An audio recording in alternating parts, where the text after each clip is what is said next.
Welcome. That's better. Okie dokie artichokes. We're gonna get it going today. I am relaxing today before work. I ate some food, had my cup of coffee, gamed for a bit, listened to some music, and now we're gonna read. And then I'm gonna get ready for work and eat some more food. So I wanted to extend a little thank you to Wheat again. You commented, you gave some recommendations. I'm very appreciative. I have the poem. I don't have the book yet. It might take me a minute, to be honest, but it is on my list now, so this is exciting. I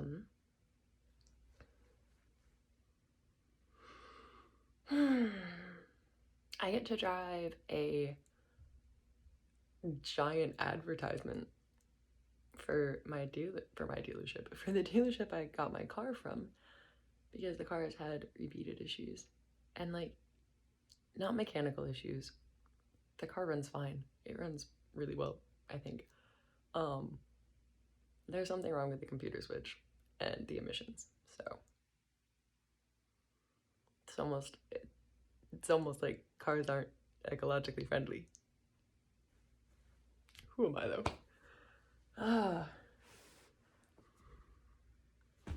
Don't you have to be 35 in the United States to run for president? I'm pretty sure that's the case. They're not gonna let me do it yet.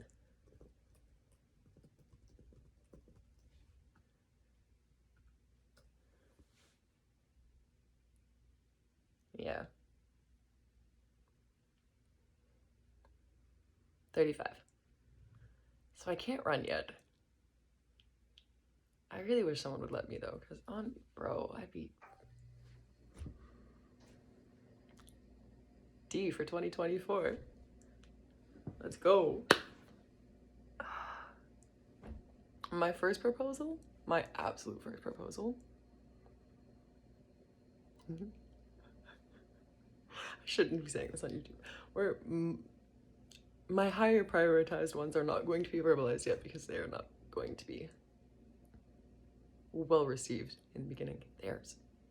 People will like them so much more once they're implemented, but not in the beginning.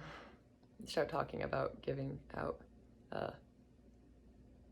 aid and assistance, and it's like, oh wait, no, I'm not giving it out. They're not free handouts. You already did the work. You've already done the work. You've already made healthcare. You shouldn't have to pay for it. You already did it. You already made it. Whatever. Anyways, my first giant reform of how to like actually rebuild the states is trains. We need a national train. We need national transportation. We need to be able to get from place to place easier. We need to be able to transport goods places to places easier. Planes are inefficient.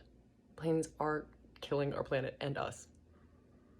We can keep them, but we need to significantly decrease our usage. We need more trains. They're also more energy efficient. They're way faster. Look at Europe. Look at Asia. Look at everywhere else. So, it would create jobs. It would boost the economy. It would promote trade.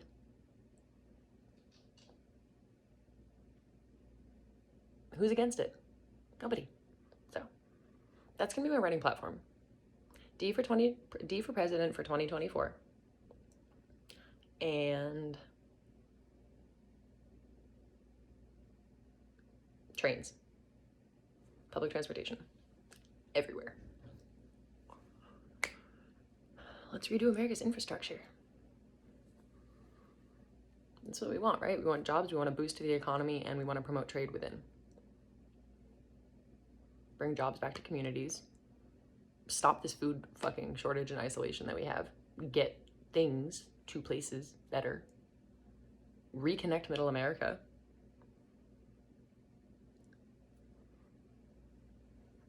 Fight me. Let's go. That's my platform. Spit it out. Let's go. I am not 35 yet, though, so they might push back on that a little bit, but they let Trump, who has shown absolute disregard for humanity, So when I was young, like young, and I realized that no female had ever been president, I was like, fuck it, I'm gonna be the first. And then I quickly gave up on that notion and decided that I did not actually desire that in my early adulthood. I'm still in my early-ish adulthood. And now, my life has changed a lot in the past 2 years, 3 years. COVID switched a lot of people's mentalities. And I think I want to run for office. Obviously, I'm gonna have to start smaller, unless I can get enough, because I am not funded or backed or politically connected enough. I do, however, have a wealth of intelligence and understand that a wealth of knowledge, a wealth of intelligence. I am intelligent because I learn from others. So I know there are already like systems that have been written down and created, are in play, that work so much better. So use them.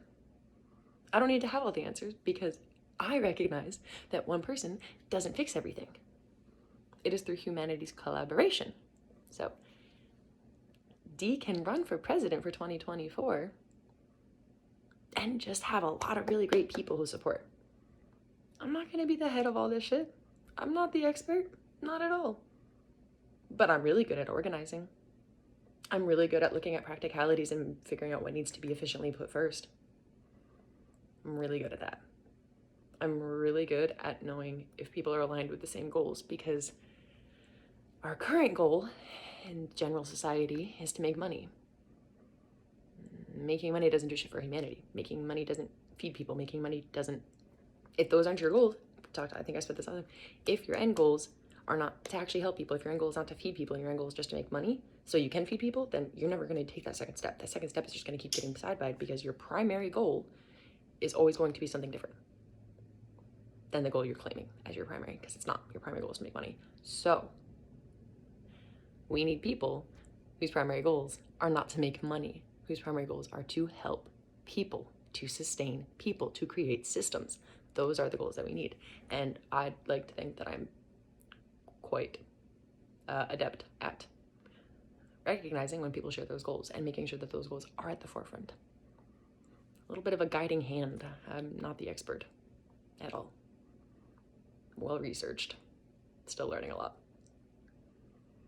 This is not supposed to, we're going to stop this little campaign speech and we are going to get started.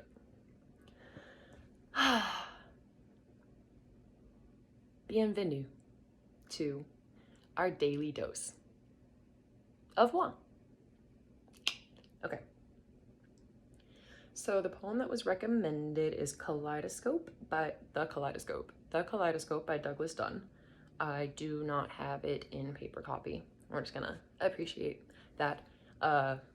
Reading it off of the wonderful World Wide Web.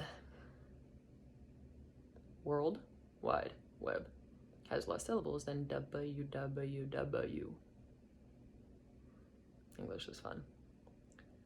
The Kaleidoscope. To climb these stairs again, bearing a tray, might be to find you pillowed with your books, your inventories listing gowns and frocks, as if preparing for a holiday. Or, turning from the landing, I might find my presence watched through your kaleidoscope, a symmetry of husbands, each redesigned, in lovely forms of foresight, prayer, and hope. I climb these stairs a dozen times a day, and by the open door, wait, looking in, at where you died. My hands become a tray, offering me my flesh, my soul, my skin. Grief wrongs us so. I stand and wait and cry for the absurd forgiveness, not knowing why. By Douglas Dunn.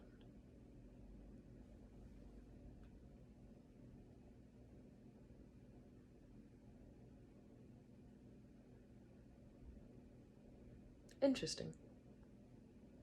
Thanks for sharing. I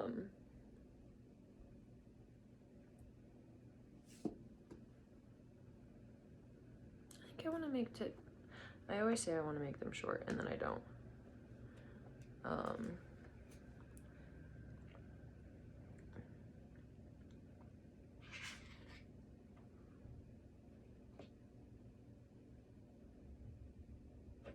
Nope. All right, that one's gonna go back. We are gonna switch it up a little bit today. Well, we already have. We got a little pitch for a fake campaign because why not? I guess we got a poem based off of a recommendation, which look at the channel. We're going places. Baby steps, and by baby steps means learning, growing. It takes time. All right, so we're gonna start a new book.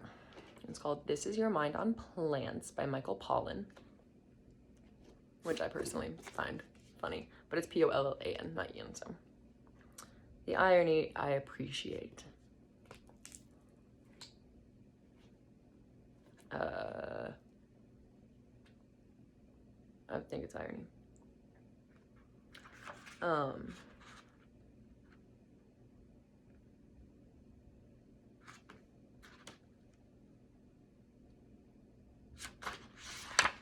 Holy shit, is this signed?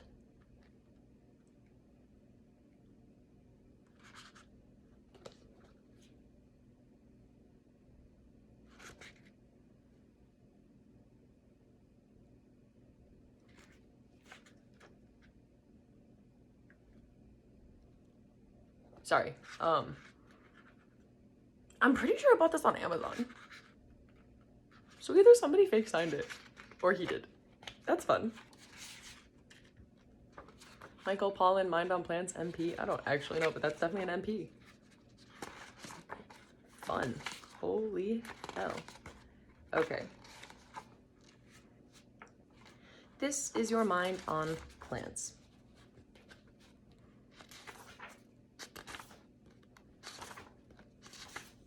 Holy hell, my dude. All right, so his introduction is quite steep, so we're just gonna start there. I thought about eating food before doing this, and I was like, no, I'll be fine. No, I'm hungry. This is gonna be fun. I have food already made, so it won't be too hard. Do you like my pants? They're weird, but very comfortable. These are not public pants. Well, I would not, they don't fit particularly well.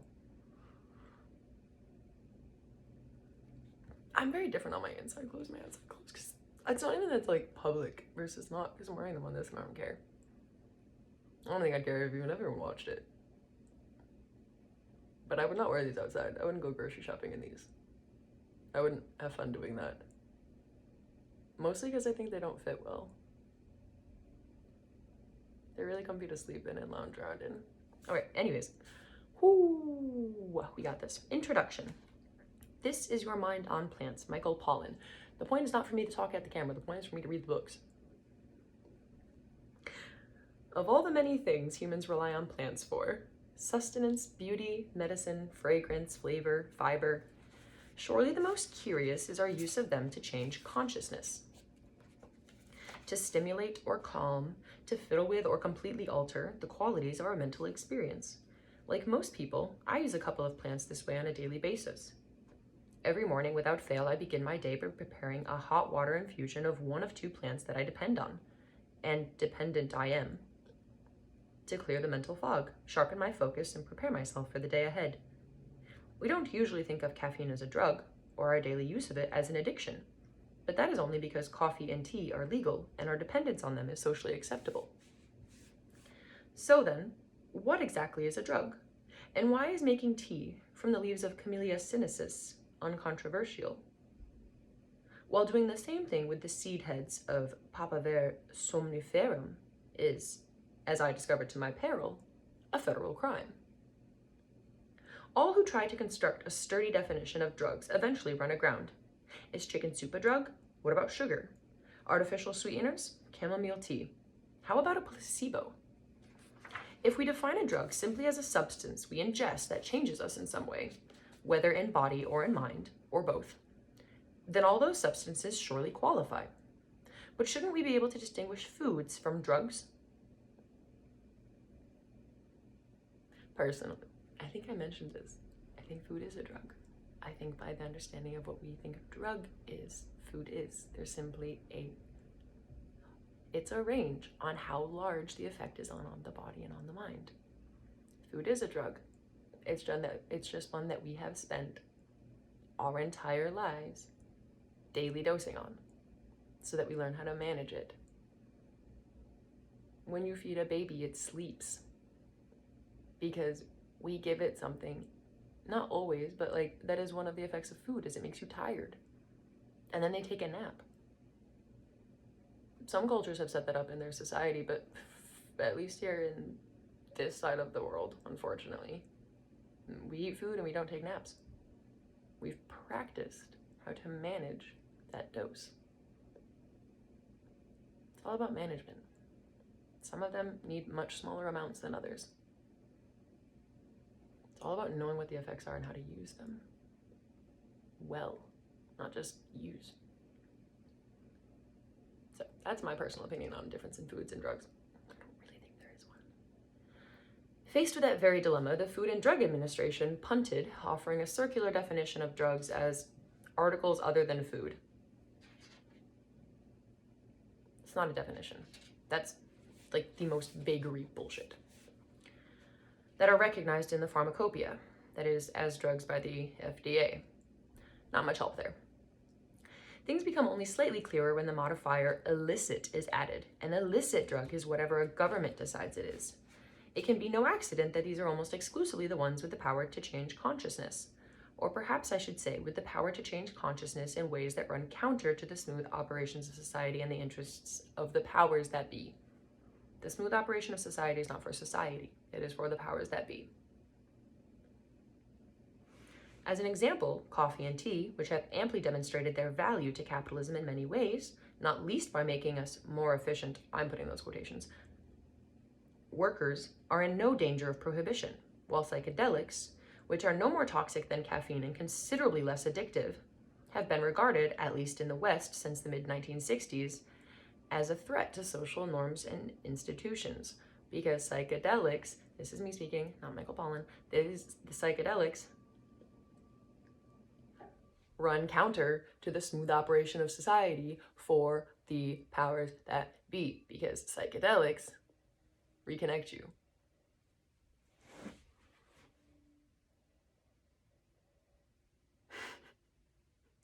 They remind you that you're human. And humans are not a material resource, which is how the powers that be use humans in our society as a material resource. So when you use psychedelics and you're like, fuck, I'm not this. Being a material resource hurts my humanity and my consciousness. The powers that be are like, stop waking up. Can't go back to sleep. But even these classifications are not as fixed or as sturdy as you may think. At various times, both in the Arab world and in Europe, authorities have outlawed coffee because they regarded the people who gathered to drink it as politically threatening. And there we have it. They make drugs illegal for political reasons. Drug is a political thing. Again,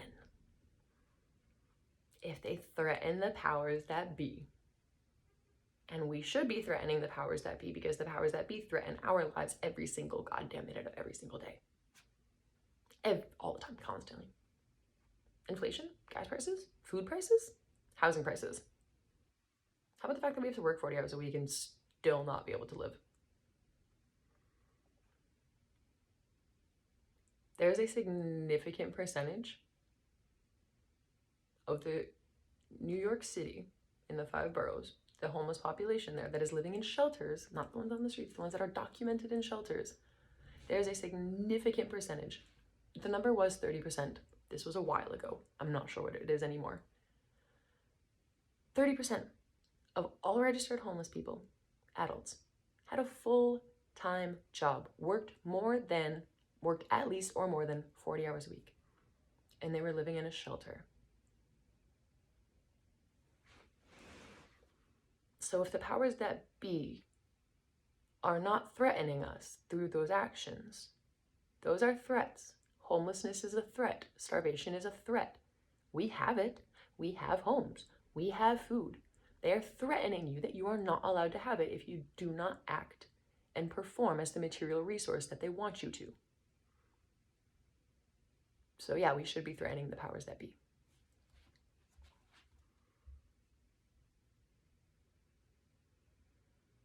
As I write, psychedelics seem to be undergoing a change of identity, since researchers have demonstrated that psilocybin can be useful in treating mental health, which the powers that be don't want us to treat, which is another reason why psychedelics aren't allowed, because they like I said, they reconnect. They reconnect the neural pathways in your brain that feel happiness and pleasure and joy and peace and calm. Because we don't use those consistently when we feel as if our existence and our lives are under threat. And so when we do psychedelics, they allow us to feel those things again.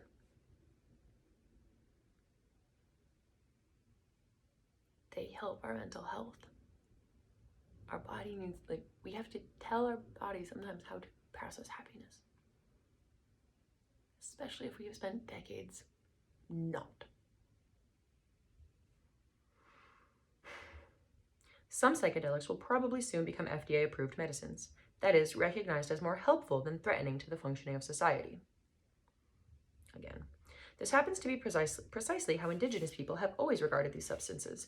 In many indigenous communities, the ceremonios of peyote, a psychedelic, reinforces social norms by bringing people together to help heal the traumas of colonialism and dispossession. The government recognizes the First Amendment right of Native Americans to ingest peyote as part of the free exercise of their religion. Can we stop calling culture religion? Being connected to the earth is a cultural practice, is a human practice, not a religious practice. Praying to the earth is not praying to a god.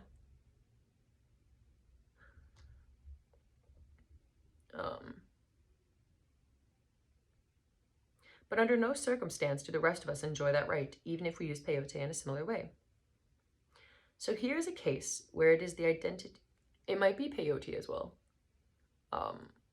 I'm not sure what the correct, I've always heard it peyote, but I've also had a lot of Hispanic people tell me about it. So that's where I'm getting that pronunciation from. I have heard it called peyote, but mostly only in the States. So I'm not sure what the indigenous pronunciation is of it.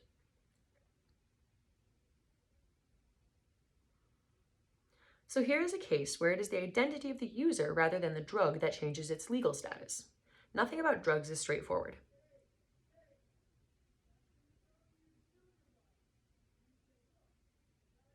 But it's not quite true that our plant taboos are entirely arbitrary.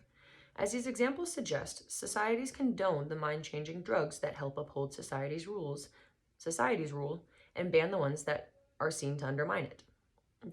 That's why in a society's choice of psychoactive substances, we can read a great deal about both its fears and its desires. And I think we need to actively not use the word society and use the words powers that be, because the general public's opinion on drugs is, for the most part, a mirror image of the opinion of the powers that be, because they are the ones who decide how they want the society to function. So,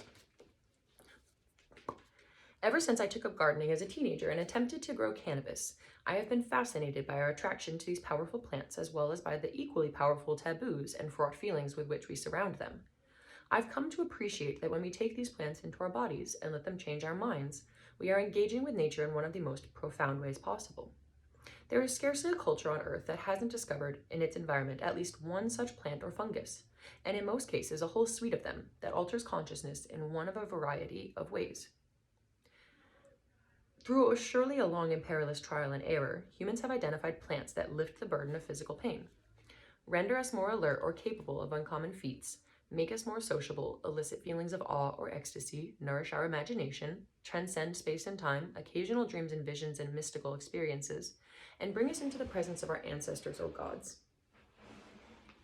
Evidently, normal everyday consciousness is not enough for us humans. We seek to vary, intensify, and sometimes transcend it, and we have identified a whole collection of molecules in nature that allow us to do that. This Is Your Mind on Plants is a personal inquiry into 3 of those molecules and the remarkable plants that produce them.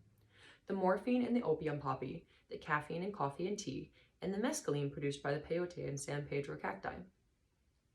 The second of these molecules is legal everywhere today. The first is illegal in most places, unless it has been refined by a pharmaceutical company and prescribed by a physician. And the third is illegal in the United States unless you are a member of a Native American tribe.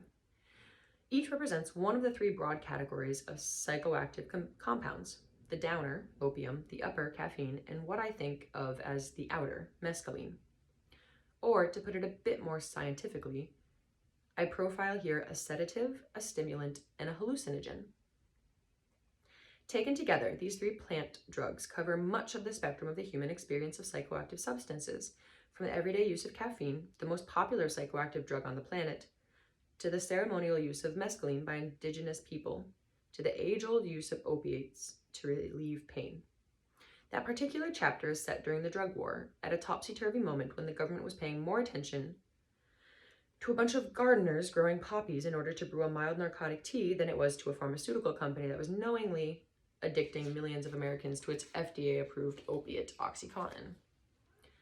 I was one of those gardeners. I tell each of these stories from multiple perspectives and through a variety of lenses: historical, anthropological, biochemical, botanical, and personal. In each case, I have some skin in the game, or perhaps I should say brain cells, since I don't know how to write about how it feels and what it means to change consciousness without conducting some self-experimentation. Though in the case of caffeine, self-experimentation meant abstaining from it rather than partaking, which proved much harder to do. One of these chapters consists of an essay I wrote 25 years ago, when the drug war was raging, and it bears the scars of that period of fear and paranoia. But the other stories have been inflected by the fading of that war, the end of which now appears in sight. In the 2020 election, Oregonians voted to decriminalize the possession of all drugs, and specifically to legalize therapy using psilocybin. A ballot measure passed in Washington, D.C. calls for the decriminalization of entheogenic plants and fungi, entheogen from the Greek for manifesting the God divine within, is an alternative term for psychedelics. Coined in 1979 by a group of religious scholars hoping to remove the counterculture taint from this class of drugs and underscore the spiritual use to which they have been put for thousands of years. In the same election, New Jersey, along with four traditionally red states, Arizona, Mississippi, Montana, South Dakota, voted to liberalize marijuana laws, bringing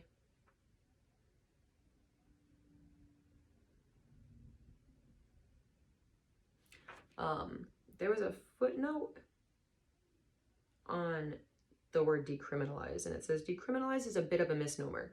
A ballot measure instructs law enforcement and prosecutors to make the prosecution of crimes involving the growing, possession, or use, but not the sale of plant medicines, their lowest priority. The campaign was organized by a new drug reform movement called Decriminalize Nature, which I discussed in the chapter on mescaline. Okay. Bringing the number of states that have legalized some form of marijuana use to 36. My wager in writing This Is Your Mind on Plants is that the decline of the drug war, with its brutally simplistic narratives about your brain on drugs, has opened a space in which we can tell some other, much more interesting stories about our ancient relationship with the mind-altering plants and fungi with which nature has blessed us. We are not going to read all of this. I use the word blessed in full awareness of the human tragedies that can accompany the use of drugs. Much better than we do, the Greeks understood the two-faced nature of drugs, and understanding reflected in the ambiguity of their term for them: pharmakon. A pharmakon can either be a medicine or a poison. It all depends on use, dose, intention, and setting. That's like my entire parentheses. The word has a third meaning as well, one often relied on during the drug war.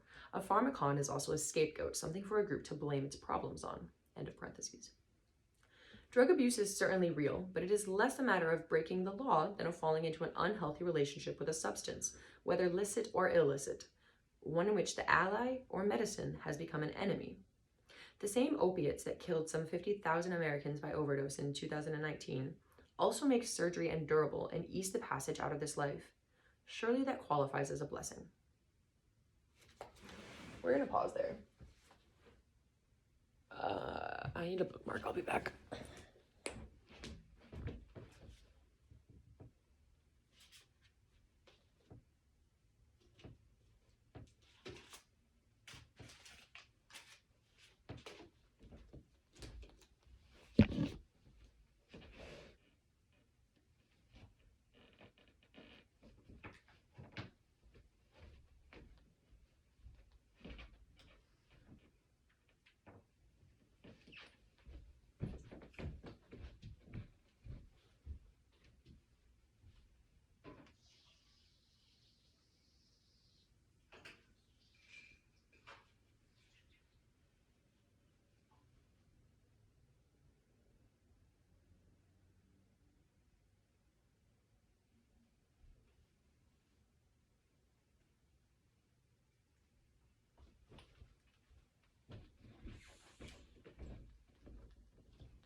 Okay, got a bookmark.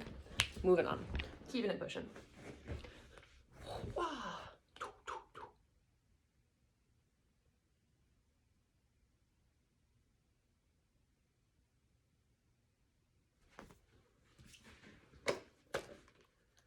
Heaven in Disorder by Slavoj Zizek.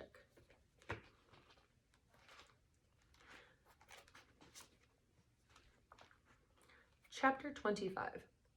First as farce, then as tragedy. First as farce, then as tragedy? It's a question.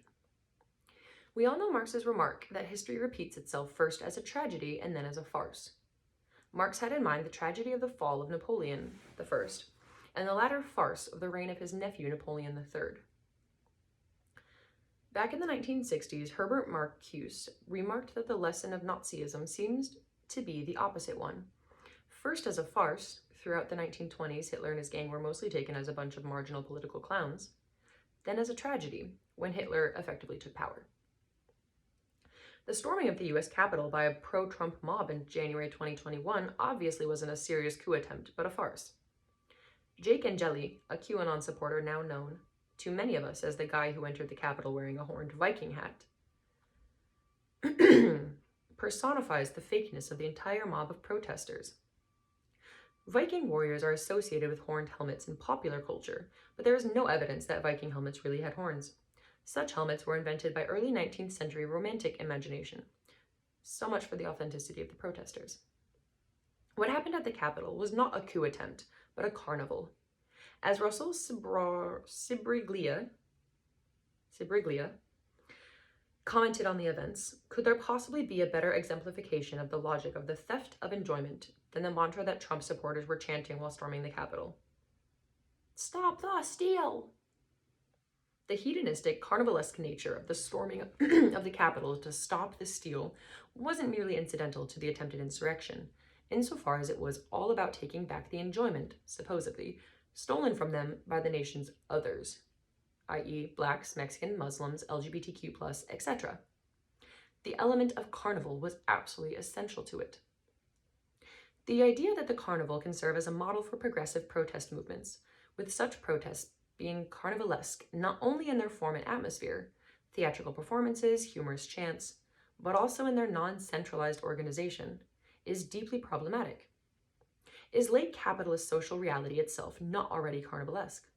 Was the infamous Kristallnacht of 1938, the half-organized, half-spontaneous outburst of violent attacks on Jewish homes, synagogues, businesses, and people, not a carnival if ever there was one?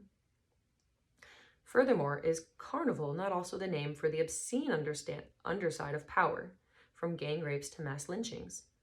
Let us not forget that Mikhail Bakhtin developed the notion of carnival in his book on Rabelais, written in the 1930s as a direct reply to the carnival of Stalinist purges. Traditionally, in resisting those in power, one of the strategies of the lower classes has regularly been to use terrifying displays of brutality to disturb the middle-class sense of decency. But with the events at the Capitol, the carnival again lost its innocence. Will then the farce repeat itself as tragedy in this case also? Will it be followed by a serious, violent coup d'etat? There are certainly ominous signs pointing in this direction. A poll taken the day after the assault of the Capitol revealed that 45% of Republicans approve of the action and believe Trump must be imposed as president by force, while 43% oppose or at least do not support the use of violence to achieve this end. The far right has thus created a base of about 30 million people, an increasing number of whom explicitly reject the principle of democracy and are ready to accept authoritarian rule. We are lucky that the object of the veneration is crippled by narcissism and cognitive decline. It is only a matter of time, however, before a new Trump emerges, less delusional and more competent. The pathway to the installation of an authoritarian regime against the will of the majority of the electorate is now well established. I'm going to read that last line again because it's the part that really bothers me still to this day. America, its general public, the general public and the common people of the United States did not vote for Trump. They did not. So in this farce of a democracy that we have, the powers that be elected Trump. And this happened only one other time, in Bush versus Gore.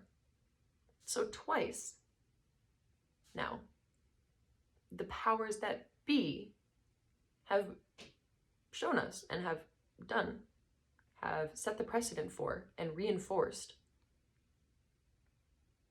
overturning the general public for their own decision, for their own choice, for their own power and gain. So yeah, like they said, all we need is someone slightly more competent. And we'll have an authoritarian state.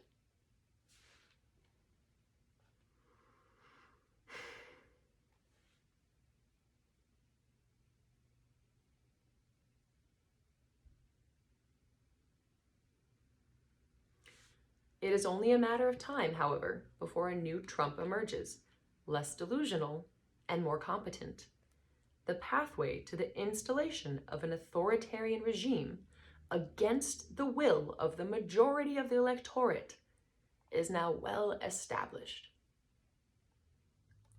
Except that Trump is not crippled by narcissism and cognitive decline. These two features are at the very roots of his success.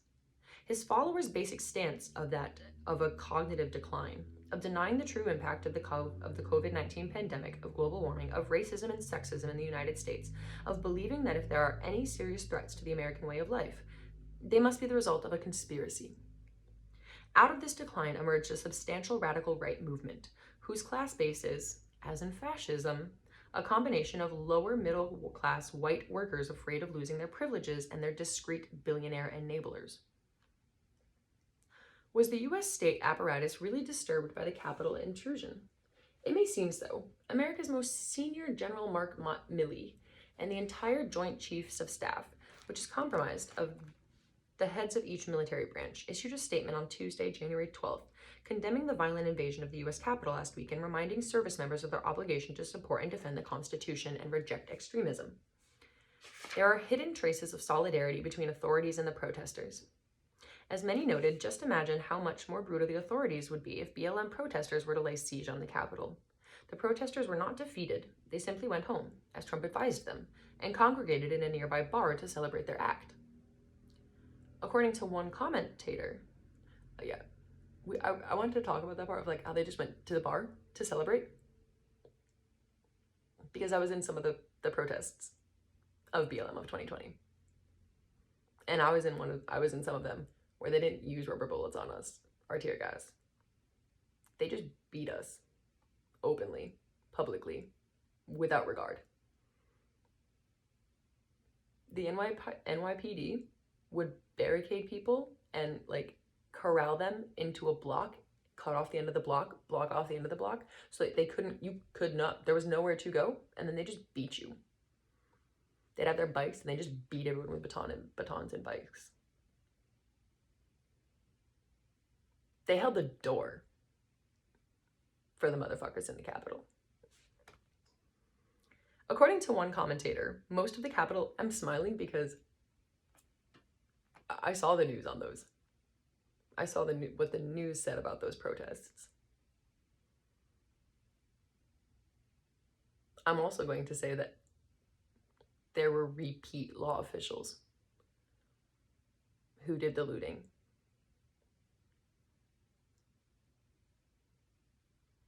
They set off the fireworks. They broke the storefront windows. They handed out bricks and rocks. In the middle of the night, they'd go out and they'd set piles of fireworks on corners and piles of rocks and piles of bricks. Law enforcement. But you didn't hear that on the news, did you? According to one commentator, most of the Capitol protesters flew from their affluent suburbs in the US Capitol, ready to die for the cause of white privilege. This may be true, but many of them were also part of the lower middle class that sees its privileges threatened by the imagined coalition of big business, new digital media corporations, banks, state administration, controlling our daily lives, imposing lockdowns, masks, gun control, and other limits on our basic freedoms, natural catastrophes, pandemics, forest fires, and others, the poor, migrants, LGBT+, who are allegedly exhausting the state's financial resources, compelling it to raise taxes. Except for the thing that is exhausting the state's financial resources is our law enforcement and our military. And the own-lined pockets of the powers that be. Central here is the category of our way of life, centering upon socializing in bars and cafeterias or at large sport events, the free movement of cars, and the right to possess guns. Everything that poses a threat to these freedoms is rejected and denounced as a plot, from state control, although this is acceptable when targeting others, and unfair Chinese trade practices, to politically correct terror, global warming, the pandemics. This way of life is clearly not class neutral. It is the way of life of a section of the white middle class that perceives itself as the true embodiment of what America is about. So when we hear that the agent of this conspiracy, the deep state, dominated by liberals, did not just steal the elections but is taking from us, gradually eroding our way of life, we should apply another category, as says Sabriglia in the above quoted comment, that of the theft of enjoyment. Jacques Lacan predicted in the early 1970s that capitalist globalization would give rise to a new mode of racism focused on the figure of an other who either threatens to snatch from us our enjoyment, the deep satisfaction provided by our immersion in our way of life, and or itself possesses and displays an excessive enjoyment that eludes our grasp. Suffice it to recall the anti-Semitic fantasies about secret Jewish rituals, the white supremacist fantasies about the superior sexual prowess of black men, or white American perceptions of Mexicans as rapists and drug dealers. Enjoyment is not to be confused here with sexual or other pleasures. It is a deeper satisfaction with our specific way of life that also involves paranoia about the other's way of life. What disturbs us about the other is usually embodied in the small details of daily life, the smell of their food, the noise of their music, or laughter. Incidentally, was not a similar mix of fascination and horror present in the reaction of the liberal left to the protesters breaking into the Capitol? Was not a hint of envy discernible in all the condemnation of ordinary people breaking into the sacred seat of power in a carnivalesque moment that momentarily suspended our rules of public life? The dimensions of what the pro-Trump protesters deny is terrifying. In spite of the vaccine, the COVID-19 pandemic is still spreading, with existing inequalities worsening. As for our environment, The Guardian reports, the planet is facing a ghastly future of mass extinction, declining health, and climate disruption upheavals that threaten human survival because of ignorance and inaction, according to an international group of scientists, who warn people still haven't grasped the urgency of the biodiversity and climate crises. But what we should focus on now are the elements of another denial in Biden's inauguration ceremony. Here is S.E. Cupp's comment on the inauguration. It was almost as if none of it really happened, except of course it did. The last 4 years have tattooed a trauma on so many Americans, and it won't fade overnight. There's a healing to do, and Biden has a long journey ahead. But at least for an hour or so at the United States Capitol, there was finally a much-needed respite from the madness, the moment of demarcation that will forever be 2020. Not only did Trump happen, he emerged out of the very world celebrated in The Hill We Climb, the poem read by the young poet laureate Amanda Gorman at Biden's inauguration. Describing herself as a skinny black girl descended from slaves and raised by a single mother, who can dream of being president only to find herself reciting for one, she said. And so we lift our gaze, not to what stands between us, but what stands before us. We close the divide because we know to put our future first. We must first put our differences aside. We lay down our arms so we can reach out our arms to one another. We seek harm to none and harmony for all. We've seen a force that would shatter our nation rather than share it, would destroy our country if it meant delaying democracy. And this effort very nearly succeeded, but while democracy can be periodically delayed, it can never be permanently defeated in its truth. If the term ideology has any meaning, this is it. The fantasy of the establishment and progressives all joined together in a sublime moment of unity. When we are immersed in this unity, it effectively appears as if none of Trump really happened. But where did Trump and his followers come from? Does his rise not signal a deep crack in that unity? If we want to have any future, we must not put our differences aside, but do precisely the opposite. We must focus on the divisions and antagonisms which traverse U.S. society, not the uncivil war between the liberal establishment and Trump followers, but the actual class antagonisms and all its implications, racism, sexism, and the ecological crisis. Calls for unity and healing divisions are false.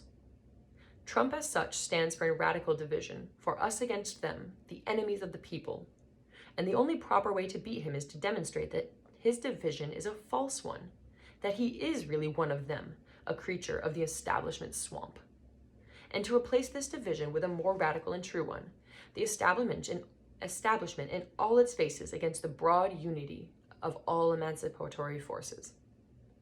So will the farce repeat itself again as tragedy? There is no advanced answer to this question. It depends on all of us, on our political mobilization or lack of it. Be careful what you wish for. This was Trump's warning to Biden when the latter threatened to remove him from office by invoking the 25th Amendment.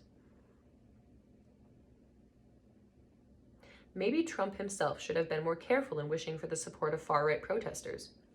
But he also made a pertinent point. What Biden wished for, his broad vision of a new united America, is contradictory, an impossible dream, and the sooner we awaken from this dream, the better for all of us. It was easy to defeat an obvious target like Trump. The real struggle begins now.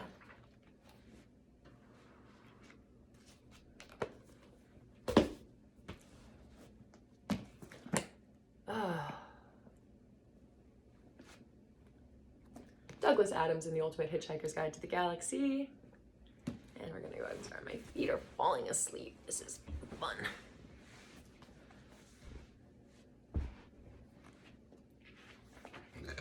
The Ultimate Hitchhiker's Guide to the Galaxy by Douglas Adams. And we are in The Hitchhiker's Guide to the Galaxy by Douglas Adams.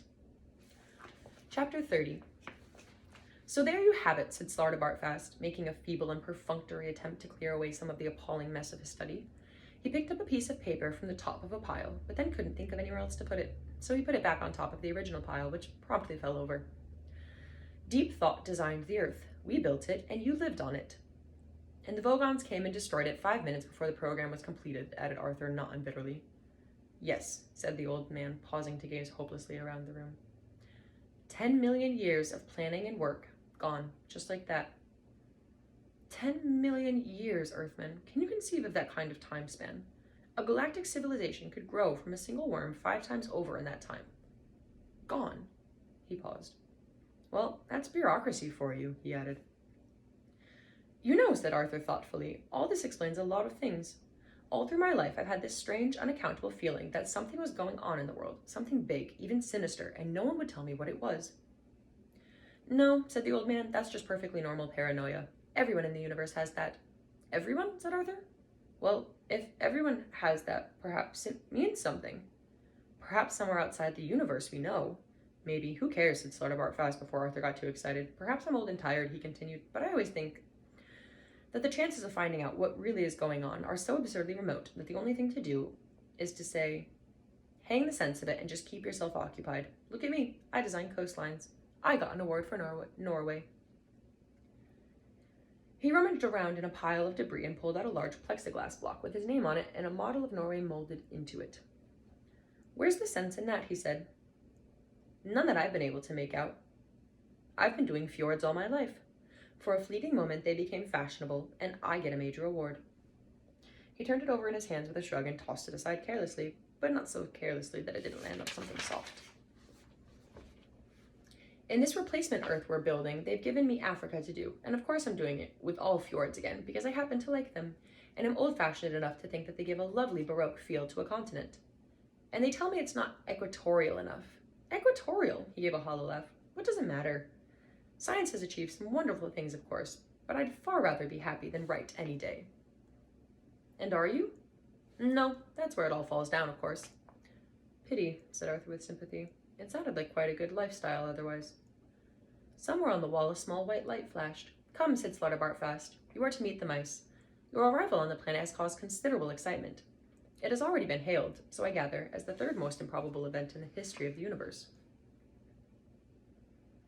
What were the first two? Oh, probably just coincidences, said Slardabart fast carelessly. He opened the door and stood waiting for Arthur to follow. Arthur glanced around him once more, and then down at himself, at the sweaty, disheveled clothes he had been lying in the mud in on Thursday morning. I seem to be having tremendous difficulty with my lifestyle, he muttered to himself. I beg your pardon, said the old man mildly. Oh, nothing, said Arthur. Only joking. Chapter 31. It is of course well known that careless talk costs lives. but the full scale of the problem is not always appreciated. For instance, at that very moment that Arthur said, "I seem to be having tremendous difficulty with my lifestyle," a freak wormhole opened up in the fabric of the space-time continuum and carried his words far, far back in time across almost infinite reaches of space to a distant galaxy where strange and warlike beings were poised on the brink of frightful interstellar battle. The two opposing leaders were meeting for the first time. A dreadful silence fell across the conference table as the commander of the Vlurgs, resplendent in his black jeweled battle shorts, gazed levelly at the Guguvunt leader, squatting opposite him in a cloud of green, sweet-smelling steam. And with a million sleek and horribly be-weaponed star cruisers poised to unleash electric death at his single word of command, challenged the vile creature to take back what it had said about his mother. The creature stirred in his sickly, broiling vapor, and at that very moment the words, "I seem to be having tremendous difficulty with my lifestyle," drifted across the conference table. Unfortunately, in the Vlorg tongue, this was the most dreadful insult imaginable, and there was nothing for it but to wage terrible war for centuries. Eventually, of course, after their galaxy had been decimated over a few thousand years, it was realized that the whole thing had been a ghastly mistake. And so the two opposing battle fleets settled their few remaining differences in order to launch a joint attack on our own galaxy, now positively identified as the source of the offending remark. For thousands more years, the mighty ships tore across the empty wastes of space and finally dived screaming onto the first planet they came across, which happened to be the Earth, where due to a terrible miscalculation of scale, the entire battle fleet was accidentally swallowed by a small dog.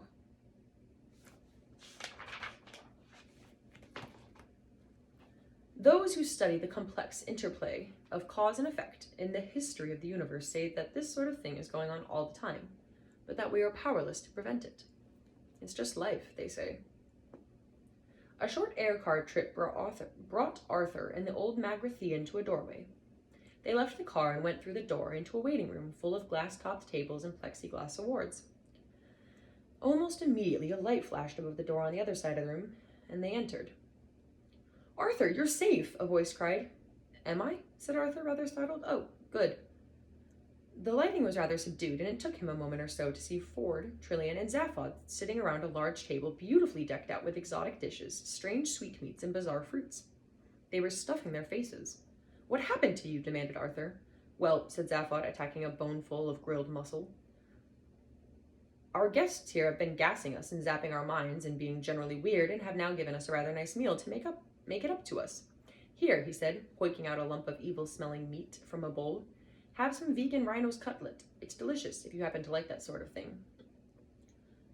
"Hosts?" said Arthur. "What hosts? I don't see any." A small voice said, "Welcome to lunch, Earth creature."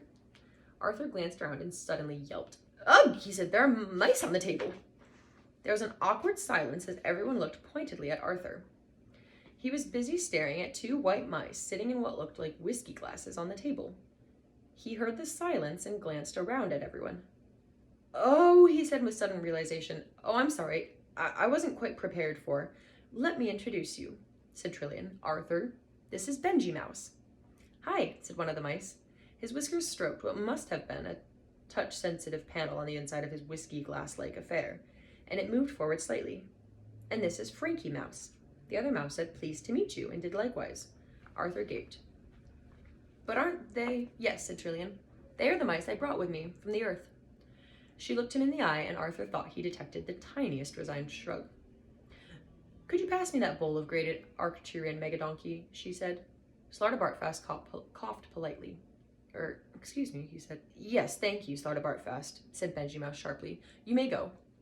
"What? Oh, very well," said the old man, slightly taken aback. "I'll just go and get on with some of my fjords then." "Ah, well, in fact, that won't be necessary," said Frankie Mouse. "It looks very much as if we won't be needing the New Earth any longer." He swiveled his pink little eyes. "Not now that we have found a native of the planet who was there seconds before it was destroyed." "What?" cried Slartibartfast aghast. "You can't mean that. I've got 1,000 glaciers poised and ready to roll over Africa." "Well, perhaps you can take a quick skiing holiday before you dismantle them," said Frankie acidly. "Skiing holiday?" cried the old man. "Those glaciers are works of art. Elegantly sculpted contours, soaring pinnacles of ice, deep majestic ravines. It would be sacrilege to go skiing on high art." "Thank you, Slartibartfast," said Benji firmly. "That will be all." "Yes, sir," said the old man coldly. "Thank you very much." "Well, goodbye, Earthman." he said to Arthur. Hope the lifestyle comes together. With a brief nod to the rest of the company, he turned and walked sadly out of the room. Arthur stared after him, not knowing what to say. No, said Benji Mouse, to business. Ford and Zaphod clinked their glasses together.